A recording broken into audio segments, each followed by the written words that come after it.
한국의 지하철에서 어르신들이 요금을 내지 않고 승차한다고 전 세계 대도시 중 가장 비싼 지하철 요금을 자랑하는 뉴욕타임스의 제이슨 기자는 이 사실에 경악을 금치 못했습니다. 어떻게 이런 시스템이 가능한가요? 나의 나라에선 상상도 할 수 없는 일입니다. 그의 놀라움은 단순한 호기심을 넘어 한국행 비행기 티켓을 예매하게 만들었습니다. 오늘 저희는 미국 기자의 눈으로 바라본 한국의 독특한 노인, 복지 시스템과 그 이면에 숨겨진 문화적 가치를 살펴봅니다. 과연 개인주의가 강한 서구 사회와 공동체 의식이 강한 한국, 두 문화의 충돌은 어떤 통찰을 가져올까요? 이야기를 시작하기 전에 구독과 좋아요는 이미 눌러주셨죠? 감사합니다. 그럼 이야기를 바로 시작하겠습니다. 안녕하세요.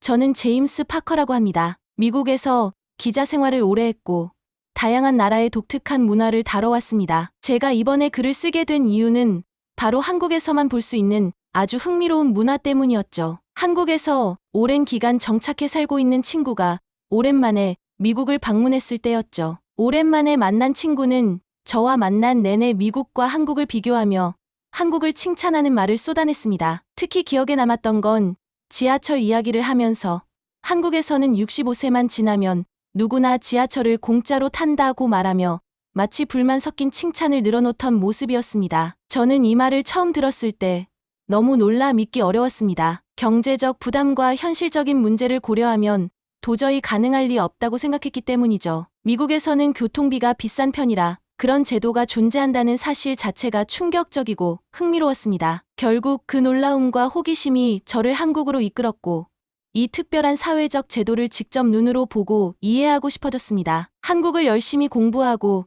드디어 한국에 도착하게 되었습니다. 인천공항부터 인상적이었죠. 깔끔하고 현대적인 시설과 친절한 공항 직원들의 모습이 첫인상으로 남았습니다. 공항에서 서울로 향하는 길에 한국의 발전된 인프라와 빠른 교통 시스템에 감탄했습니다. 처음 지하철을 탔던 날이 생각납니다. 정말 놀랍게도 수많은 어르신들이 요금을 내지 않고 자유롭게 지하철을 타고 다니고 있었어요. 처음에는 이게 무슨 특별한 행사인가 싶었습니다만 곧 일상적인 모습이라는 걸 알게 됐죠. 제가 살던 미국에서는 이런 일이 상상하기 힘들거든요. 더 신기한 건 아무도 이 상황에 불만을 갖지 않고 있다는 사실이었죠. 물론 처음에는 무척 궁금했고 의아했습니다. 어떻게 이런 것이 가능한지 말입니다. 그래서 전 이 특별한 문화 현상의 배경을 제대로 알아보기로 마음먹었죠. 한국에서 지하철을 타면서 처음 눈에 띈 건 바쁜 출근길 속에서도 유난히 질서 정연한 모습이었습니다. 승객들은 모두 조용히 자신의 자리를 찾았고 혼잡한 와중에도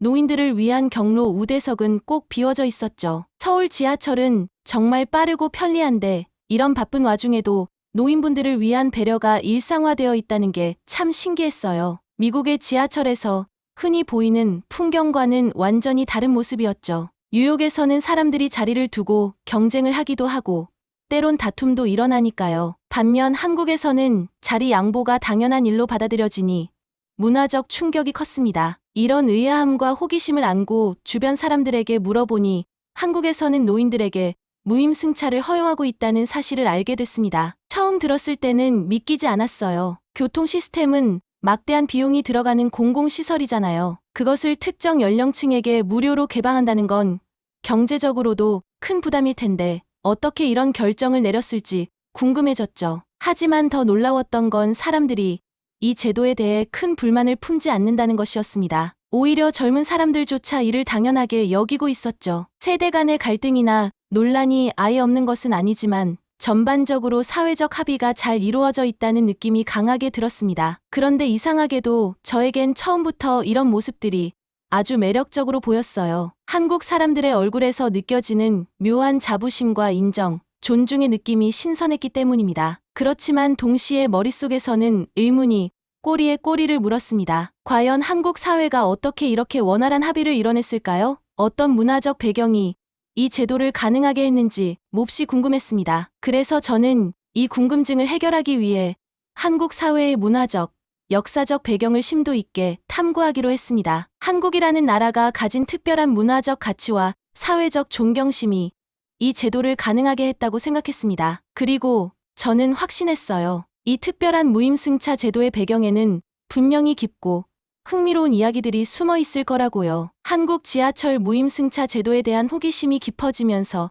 저는 다양한 목소리를 듣기 시작했습니다. 처음에는 분명 이 제도가 모두에게 환영받는 정책이라고 생각했습니다만 조금 더 깊이 들어가 보니 꼭 그렇지만도 않았습니다. 젊은 세대와 노인 세대 간의 갈등이 존재한다는 걸 알게 됐죠. 젊은 친구들과 이야기를 나눌 때마다 이들이 무임승차 제도에 대해 꽤나 복잡한 감정을 가지고 있다는 게 느껴졌습니다. 어떤 친구들은 자신들이 내는 세금으로 운영되는 지하철인데 왜 특정 연령층만 혜택을 보는지 의문을 품었어. 처음에는 그들의 생각을 이해하기 어려웠지만 곧바로 이 제도가 경제적으로 미치는 영향에 대해 좀 더 알아봐야겠다는 생각이 들었습니다. 한국에서 무임승차 제도를 유지하기 위해 필요한 비용이 연간 수천억 원에 달한다는 소식을 듣고 저는 매우 놀랐습니다. 미국에서라면 이런 비용을 감당할 수 없다고 판단했겠죠. 그런데 신기하게도 한국 사회는 이 막대한 비용에도 불구하고 노인들을 위한 이 제도를 포기하지 않고 있었습니다. 전문가들과의 인터뷰를 통해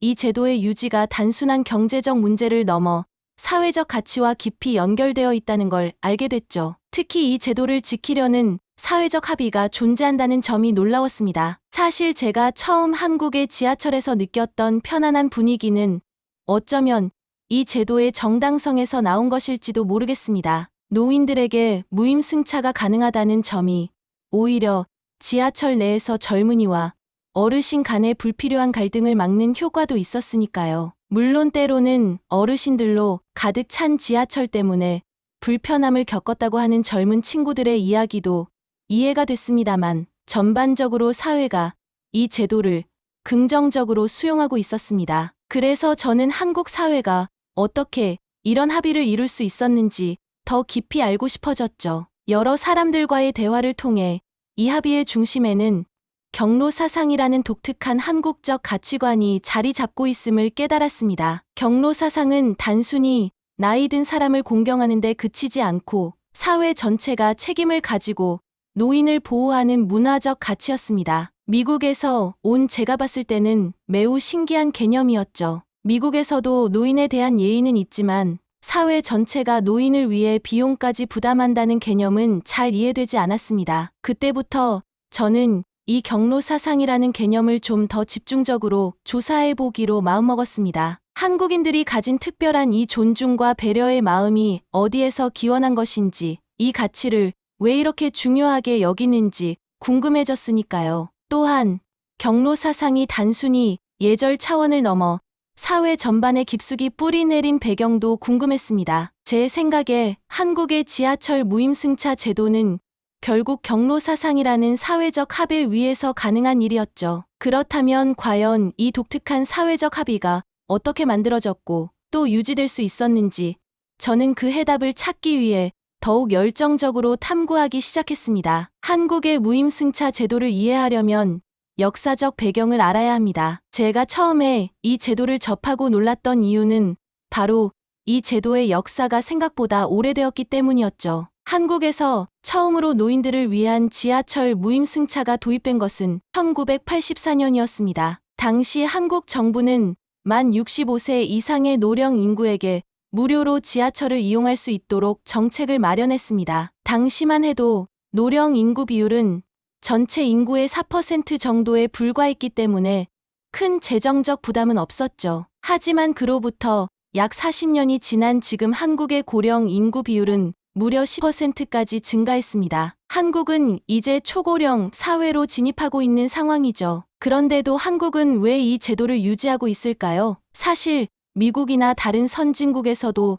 노인을 위한 복지는 존재합니다만 교통비를 전면 무료로 제공하는 사례는 많지 않습니다. 대개 할인 정도의 혜택이 제공되죠. 그렇기에 한국의 무임승차 정책은 세계적으로도 매우 독특합니다. 한국이 이 제도를 유지하는 이유는 결국 경제적 발전 과정에서의 노인들의 역할과 깊이 연관돼 있습니다. 한국은 1950년대 전쟁의 폐허를 딛고 불과 반세기 만에 세계에서 유례없는 경제 성장을 이뤄냈습니다. 1960년대 한국의 1인당 국민 총소득은 약 79달러로 당시 세계 최빈국 수준이었습니다. 그러나 2023년 기준 한국의 1인당 국민 총소득은 약 3만 5천 달러로 놀라운 성장을 이루었죠. 이 성장을 가능하게 한 것이 바로 지금의 노인 세대였습니다. 이들은 젊은 시절 고된 노동과 희생으로 국가 경제 성장의 초석을 다졌습니다. 전쟁 이후 폐허 위에서 맨손으로 경제를 일으킨 세대죠. 이렇게 나라 경제를 이끌었던 어르신들에 대한 존경과 보답의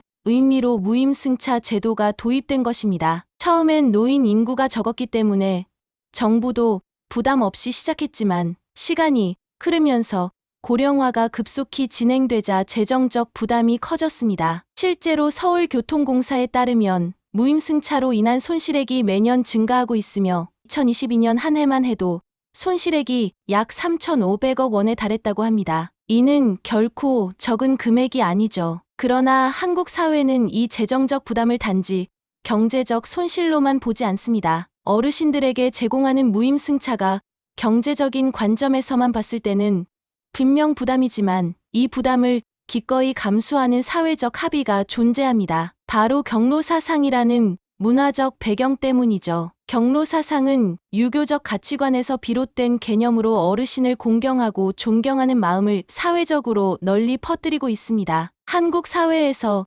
경로사상은 단지 가족, 내효사의 개념을 넘어 사회 전체에 깊게 뿌리내리고 있습니다. 이러한 문화적 특성 덕분에 노인 세대가 사회로부터 존중받고 있음을 실감할 수 있었죠. 저는 지하철에서 무임승차를 하는 어르신들의 모습을 보면서 한국 사회가 단지 경제적인 계산을 넘어 인간적인 존중을 선택한 것이라고 생각했습니다. 이러한 사회적 합의가 형성된 배경에는 역사적으로 노인 세대가 한국 경제를 위해 헌신했다는 인식이 자리 잡고 있습니다. 결국 한국이 이 독특한 제도를 유지하고 있는 이유는 단순한 경제적 효율성이 아니라 세대 간 존중과 역사적 책임감이 함께 어우러져 있기 때문입니다. 이것이 제가 한국의 지하철에서 발견한 특별한 사회적 가치였습니다. 제가 살았던 뉴욕이나 다른 서구권의 지하철에서는 노인들에 대한 복지 혜택이 없는 것은 아닙니다만 주로 일정 비율 할인이나 일부 시간대 할인 정도의 혜택이었습니다. 전면 무상이라는 혜택을 제공하는 나라는 거의 없었죠.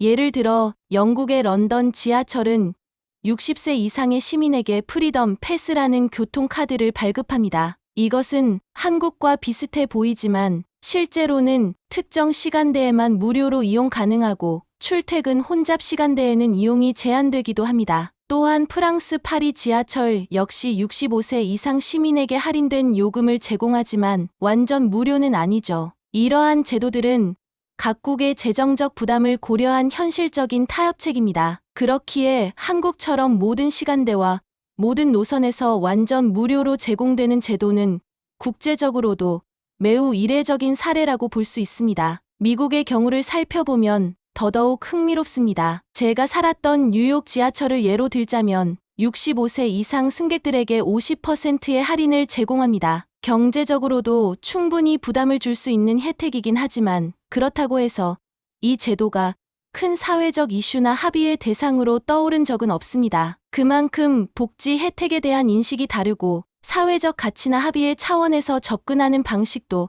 한국과는 매우 다르죠. 오히려 미국에서는 이러한 복지를 놓고 때로 정치적 갈등이 발생하기도 합니다. 하지만 한국에서는 이러한 복지가 정치적 갈등으로 번지는 경우가 드물다는 것이 신기했어요. 그렇다면 한국이 이러한 막대한 경제적 부담을 감수하고서도 노인들에게 무상으로 지하철을 제공하는 이유는 무엇일까요? 저는 그 해답을 한국 사회의 문화적 특수성에서 찾았습니다. 한국 사람들은 개인의 이익보다는 공동체의 조화를 우선시하는 경향이 있습니다. 개인의 편의보다는 세대 간의 상생과 사회적 책임감을 중요하게 생각하는 거죠. 이러한 공동체 중심의 문화는 유교적 사상에서 비롯된 것이며 특히 효샤오와 경로 사상이 한국 사회의 근본적인 가치를 형성하는 데 결정적인 역할을 했습니다. 한국에서는 공동체의 조화를 우선시하는 모습을 일상 곳곳에서 발견할 수 있습니다. 예를 들어 한국의 아파트 문화를 살펴보면 흥미로운 점이 많습니다. 대부분의 아파트 단지에는 주민 공동시설이 잘 갖춰져 있으며 주민들이 함께 사용하는 공원, 운동시설, 도서관 등이 있습니다. 주민자치회를 통해 아파트 내 문제를 함께 해결하고 정기적으로 단지 내 행사를 개최하여 이웃 간의 유대감을 형성합니다. 이는 개인의 편안함뿐만 아니라 공동체로서의 삶의 질을 높이는데 초점을 맞춘 것입니다. 또한 한국의 식사 문화에서도 공동체 의식이 드러납니다. 한국인들은 대체로 개인별로 따로 식사하기보다는 함께 나눠 먹는 문화를 가지고 있습니다. 여러 반찬을 중앙에 두고 함께 나눠 먹으며 이는 우리라는 의식을 강화합니다. 회식 문화 역시 업무 시간 이후에도 동료들과의 유대감을 형성하는 중요한 사회적 활동으로 여겨집니다. 더 나아가 한국의 지역 축제와 행사에서도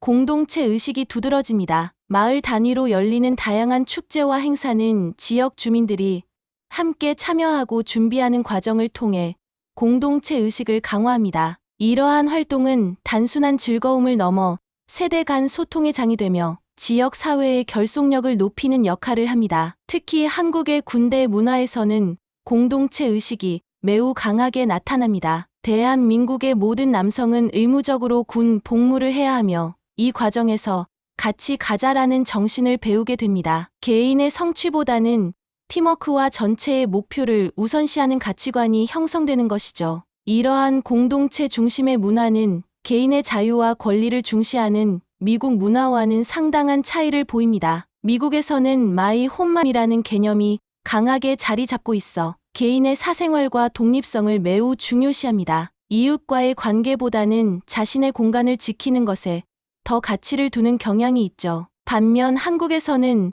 우리 동네, 우리 아파트라는 개념으로 공동의 공간과 시설을 함께 가꾸고 발전시키는 데 더 중점을 둡니다. 또한 미국에서는 노인 복지가 주로 개인의 책임이나 민간 보험 시스템에 의존하는 경향이 있습니다. 반면 한국에서는 노인 복지를 사회 전체의 책임으로 인식하는 경향이 강합니다. 이는 단순히 정부 정책의 차이를 넘어 근본적인 문화적 가치관의 차이를 반영합니다. 한국의 교육 시스템에서도 이러한 공동체 의식이 강조됩니다. 학생들은 어린 시절부터 학급 청소를 함께하고 단체 활동에 참여하며 협력의 중요성을 배웁니다. 이는 단순한 교육 방식의 차이가 아니라 사회 구성원으로서의 책임감과 공동체 의식을 키우는 중요한 과정입니다. 이러한 문화적 배경 속에서 노인들에게 무료로 지하철을 제공하는 정책은 단순한 경제적 지원을 넘어 한국 사회의 가치관과 문화적 특성을 반영하는 것입니다. 이는 노인들을 공동체의 중요한 구성원으로 인정하고 그들의 사회 참여와 활동을 장려함으로써 세대 간의 조화와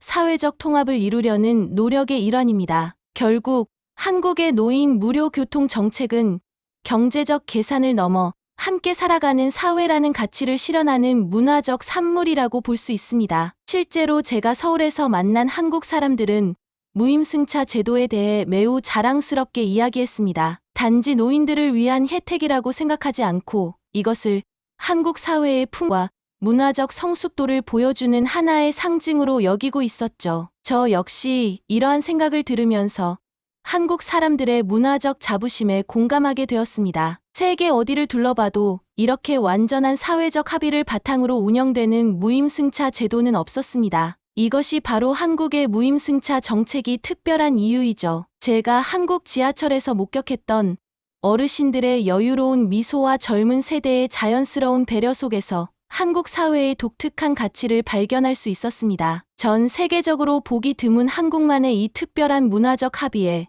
저는 깊은 감명을 받았고 더욱 흥미를 느끼게 됐습니다. 한국의 무임승차 정책이 이론적으로 얼마나 독특한지 확인한 후 저는 이 제도가 실제 사람들의 삶에 어떤 긍정적인 영향을 주는지 궁금해졌습니다. 그래서 지하철을 타고 자주 다니며 직접 어르신들을 만나 이야기를 나누었죠. 그러다 보니 자연스럽게 이 제도가 단지 교통비를 절약하는 것을 넘어 사회적, 정서적으로 얼마나 큰 의미를 지니는지 알게 되었습니다. 제가 처음 만난 분은 75세의 이영숙 할머니였습니다. 이 할머니는 매일 아침 지하철을 타고 동네 노인 복지관에 가서 친구들과 어울리고 다양한 프로그램에도 참여한다고 하셨어요. 무임승차 제도가 없었다면 아마 집 밖으로 잘 나오지 않았을 거라며 웃으셨죠. 덕분에 건강도 좋아지고 외로움도 덜하다는 말씀을 들었을 때 제도 하나가 사람의 삶에 얼마나 큰 변화를 줄 수 있는지 깨달았습니다. 또 한 분의 이야기도 기억에 남습니다. 김영수 할아버지는 지하철 무임승차 덕분에 매주 손자, 손녀들을 만나러 갈 수 있다고 하셨어요. 경제적인 부담 없이 자주 방문할 수 있어 가족 관계가 훨씬 가까워졌다고 말씀하셨죠. 한국에서는 손자와 손녀를 돌봐주는 황혼 육아가 사회적으로 흔한 일이기도 하지만 김 할아버지처럼 직접 교통비 부담 없이 오가는 경우는 드물다는 사실을 알게 되었습니다. 무임승차 제도가 가진 긍정적 효과는 단지 노인 개인의 생활만 바꾼 것이 아니었습니다. 실제로 노인들이 활발하게 외부 활동을 하면서 지역 경제에도 도움이 되고 있었죠. 동네의 시장이나 카페, 식당들이 어르신들 덕분에 활기를 얻는 모습을 자주 볼 수 있었습니다. 어르신들이 경제 활동의 한 축을 담당하면서 지역 사회가 더 건강해지고 있다는 점은 제가 생각하지 못했던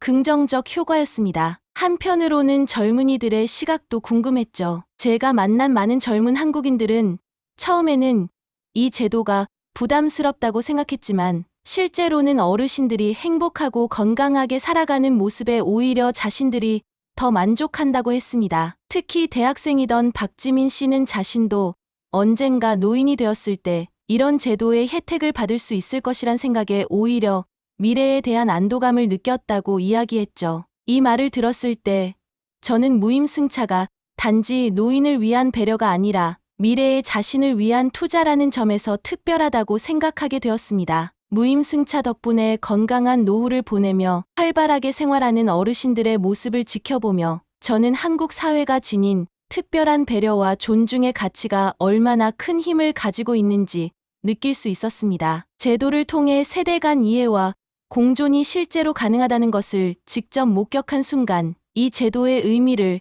더욱 깊이 이해할 수 있었습니다. 결국 한국의 무임승차 정책은 단순한 무료 서비스가 아니라 사회적 가치와 공동체의 힘을 상징하는 제도였습니다. 이처럼 세심한 배려와 존중을 담은 한국만의 특별한 사회적 합의가 사람들의 일상을 더욱 밝고 따뜻하게 만들고 있었습니다. 무임승차 제도가 가져온 긍정적인 면들을 충분히 체험하고 나니 저는 자연스럽게 다음과 같은 궁금증을 품게 됐습니다. 이런 제도가 지속 가능하기 위해서는 세대 간의 갈등을 최소화하고 서로의 이해를 높이는 노력이 필수적일 텐데 한국 사회는 과연 어떤 구체적인 방법으로 이러한 노력을 하고 있을까요? 그래서 저는 직접 그 현장을 확인하기 위해 발걸음을 옮겼습니다. 가장 먼저 방문한 곳은 서울시의 한 청년과 어르신이 함께하는 세대 교류 프로그램 현장이었습니다. 이곳에서는 젊은이들과 노인들이 함께 모여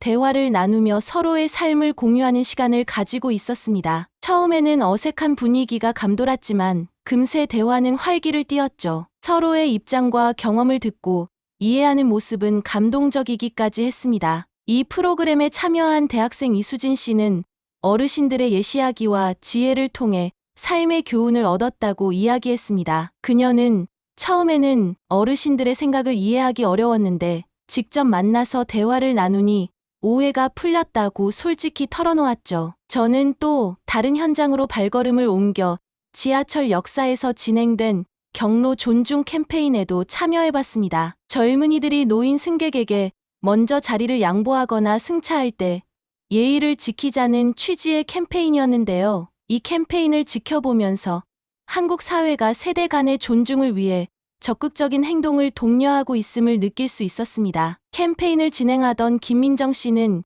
이런 작은 실천들이 모여 사회 전체의 문화를 만들어간다고 강조했습니다. 또한 서울 시내의 한 고등학교에서는 학생들이 직접 지역 어르신들을 위한 지하철 이용 안내 봉사를 진행하고 있었습니다. 학생들은 지하철에서 길을 잃거나 어려움을 겪는 노인분들을 돕고 친절하게 안내하며 세대 간의 벽을 허물고 있었습니다. 이 프로그램에 참여한 고등학생 김민재 군은 처음에는 봉사가 힘들다고 느꼈지만 시간이 지날수록 어르신들과 소통하며 보람을 느꼈다고 이야기했죠. 이러한 현장들을 방문하며 저는 한국 사회가 세대 간의 갈등을 완화하기 위해 얼마나 많은 노력을 기울이고 있는지 피부로 느낄 수 있었습니다. 경제적 부담과 같은 현실적인 문제들이 있지만 한국 사회는 이 문제를 해결하기 위해 사회적 소통과 교류를 적극적으로 추진하고 있었습니다. 세대 간의 이해와 공존은 그냥 이루어지는 것이 아니라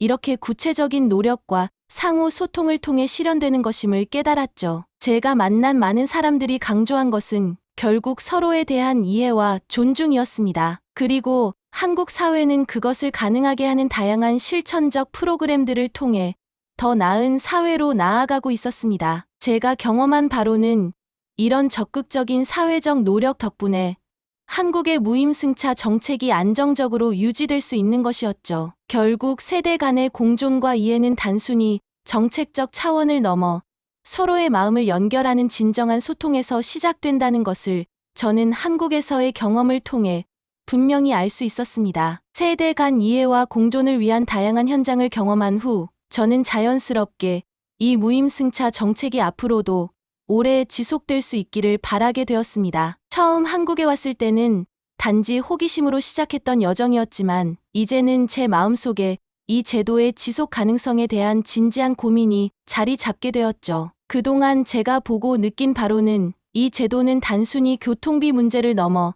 사회적 연대와 존중이라는 더욱 깊은 가치를 담고 있었습니다. 그래서 저는 이 제도가 보다 지속 가능하기 위해 어떤 노력들이 필요한지 고민하게 되었습니다. 실제로 한국에서는 고령화가 빠르게 진행되고 있어 앞으로의 재정적 부담이 더욱 커질 수 있다는 점이 걱정되기도 했습니다. 따라서 저는 한국 사회가 이 문제를 해결하기 위해 좀 더 창의적이고 현실적인 접근을 고민할 필요가 있다고 생각했습니다. 먼저 무임승차 제도의 비용을 줄이는 동시에 어르신들의 사회 참여를 유지할 수 있는 방안으로 출퇴근 시간대만 유료화하거나 혼잡 시간대만 요금을 일부 받는 등 시간대별 탄력적 적용이 가능하지 않을까 생각했습니다. 실제로 세계 여러 도시에서 이러한 탄력, 요금제가 성공적으로 운영되고 있는 사례가 있기 때문이죠. 이런 방식이라면 노인들의 사회 참여도 유지하면서 재정적 부담을 합리적으로 줄일 수 있을 것입니다. 또 다른 제안으로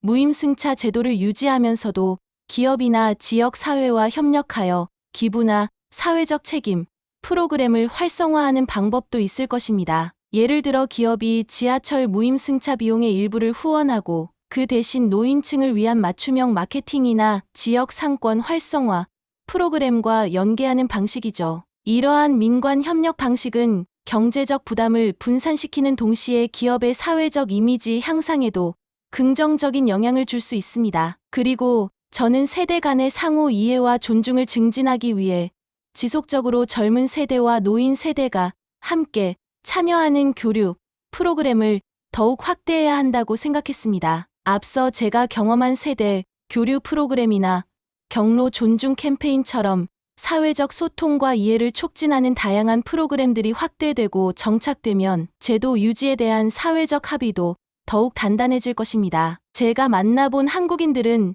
대부분 이 제도가 단순한 경제적 손익 문제를 넘어 한국 사회의 정서적 유대와 문화적 가치를 반영한다고 믿고 있었습니다. 이런 이유로 한국의 무임승차 정책은 경제적 문제를 넘어 사회적 가치로서 존속해야 한다고 저는 확신하게 됐습니다. 결국 이 제도의 지속 가능성은 경제적 논리뿐 아니라 공동체와 세대 간의 정서적 유대감과 사회적 책임감에서 비롯된다고 볼 수 있었죠. 제가 바라던 것은 결국 한국 사회가 이 특별한 제도를 지켜가면서도 더 많은 세대와 다양한 주체들이 참여하여 사회적 부담을 나누고 함께 상생하는 미래였습니다. 무임승차 정책이 지금처럼 사회적 존중과 배려를 상징하는 제도로서 앞으로도 지속되기를 바라며 저는 제 여정을 마무리할 준비를 했습니다. 돌이켜보면 한국에서의 제 여정은 단지 지하철에서의 작은 궁금증에서 시작된 이야기였습니다. 처음 한국에 왔을 때는 어르신들이 지하철을 무료로 타는 모습이 낯설고 신기했습니다. 하지만 시간이 흐르면서 이 제도에 대한 깊은 이해와 감정적인 공감이 생기기 시작했죠. 결국 이 작은 궁금증은 한국 사회의 깊고 넓은 가치관을 탐구하는 계기가 되었습니다. 무임승차 정책을 둘러싼 다양한 사람들의 이야기를 들으며 저는 이 제도가 단순히 무료 승차라는 혜택을 넘어 사회 전체의 존경과 배려를 나타내는 중요한 상징이라는 것을 깨달았습니다. 경제적 문제를 넘어 사회적, 문화적 가치로 자리 잡은 이 제도는 세계적으로도 드문 특별한 사회적 합의였죠. 한국 사회가 가진 효세어 사상과 경로 사상이 이 특별한 제도를 만들어냈고, 이 문화가 한국을 더욱 매력적이고 인간적으로 만드는 중요한 역할을 하고 있다는 사실을 깨달았습니다. 또한 제가 만난 어르신들의 표정에서 느껴진 행복과 젊은 세대의 배려심 넘치는 행동을 통해 한국 사회의 성숙함과 문화적 우수성도 확인할 수 있었습니다. 어쩌면 이러한 문화적 힘이 있었기에 한국은 빠른 경제 발전과 사회적 발전을 동시에 이룰 수 있었던 게 아닐까 생각합니다. 개인보다는 공동체를 중시하고 세대 간의 화합과 공존을 우선시하는 한국의 문화가 이 모든 긍정적인 결과를 만들어낸 것이겠죠. 제가 이 여정을 통해 배운 가장 큰 가치는 바로 상호 존중과 이해였습니다. 한국의 지하철에서 목격한 이 작은 일상의 풍경이 결국 사회적 존중과 배려라는 커다란 가치를 드러내고 있었던 것입니다. 한국이 앞으로도 이 특별한 가치를 계속 지켜나가기를 진심으로 바랍니다. 이 제도를 통해 한국 사회는 전 세계에 사람 중심의 배려와 존중이라는 중요한 메시지를 전하고 있다고 생각합니다. 무임승차 정책은 단지 경제적 지원 정책이 아닙니다. 이 정책은 한국인들이 공유하는 사회적 가치, 즉 어르신 세대에 대한 감사와 존중을 나타내는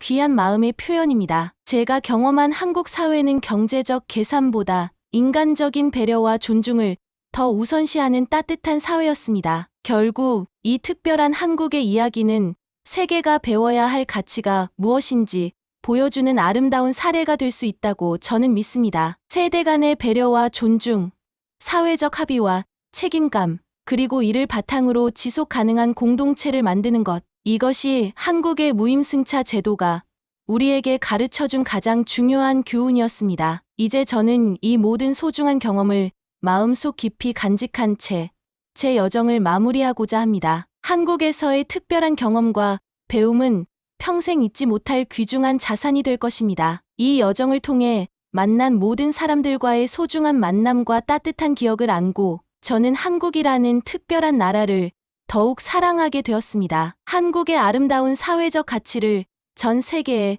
널리 알리기 위해 저는 앞으로도 최선을 다할 것입니다. 오늘 영상에서는 한국의 노인 무료 지하철 정책을 통해 우리 사회가 가진 공동체 의식의 가치를 다시금 느낄 수 있었습니다. 개인의 이익보다 함께 사는 사회를 추구하는 한국의 문화적 특수성이 얼마나 소중한지 외국인의 시선을 통해 새롭게 바라볼 수 있었죠. 우리가 당연하게 여기던 것들이 사실은 세계적으로 보면 매우 특별한 가치라는 점, 이 이야기를 통해 다시 한번 마음에 새기셨기를 바랍니다. 우리의 문화적 뿌리와 전통이 만들어낸 이러한 사회 시스템이 앞으로도 더욱 발전하길 희망합니다. 앞으로도 감동과 공감 가득한 이야기로 찾아뵙겠습니다. 마지막으로 구독과 좋아요 부탁드리면서 감동 충전을 끝까지 시청해주셔서 정말 감사드립니다.